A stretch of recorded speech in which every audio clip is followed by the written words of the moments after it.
भावाच्या मारेकऱ्यांना लवकरात लवकर अटक करा अशी संतोष देशमुख यांचा भाऊ धनंजय देशमुख यांनी मागणी केलेली आहे। मुख्यमंत्री फडणवीसांच्या आश्वासनानंतर त्यांनी ही मागणी केली। आरोपींवर तत्काळ कारवाई करा असं धनंजय देशमुख यांनी म्हटलंय। माझ्या भावाची करते त्या दिवशी माझा निर्णय चुकला, यांना तिथंच थांबवून यांना कडक शासन तिथंच जागेवर कसं होईल ह्यासाठी मी तिथं आंदोलन करायला पाहिजे त्या दिवशी। पण आपण तशी भावना नसल्यामुळं, सर्वसमावेशक भावना असल्यामुळं आपण त्यांना पोलीस स्टेशनच्या त्या गाडीमध्ये आपण त्यांना पाठवून दिलं। मात्र एक थांबवतो, ज्या पोलिसावरती तुमचा संशय होता की पोलिसांची भूमिका संशयास्पद होती असं तुमचं म्हणणं होतं, मात्र जिल्ह्याचे जे पोलीस अधीक्षक आहेत अविनाश बारगाव यांची आता तडकाफडकी बदली करण्यात आलेली आहे, हे कसं बघता याकडे तुम्ही? कारवाई समजता का?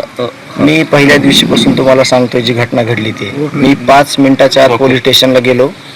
पोलीस स्टेशनला मी तुम्हाला अजून पहिलं माझे जे बोललोय मी ते आता एकदा अजून तुम्ही तपासा की मी सांगितलंय 10 ते 15 मिनिटात जे PSI शिंदे साहेब आहेत आणि PI महाजन साहेब आहेत ते बाहेर आले। ते बाहेर आल्यानंतर कुठं गेले काय ते मी आता मला जे मुख्यमंत्री साहेब बोलले त्यावेळेस कळलं की ते टोल नाक्याच्या परिसरात होते एक अर्ध्या तासाच्या वेळेत। तर मी तेच बोललेलं होतं की ते बाहेर गेले आणि आम्ही तिथं अडकलो आणि आमचं ते चालू झालं।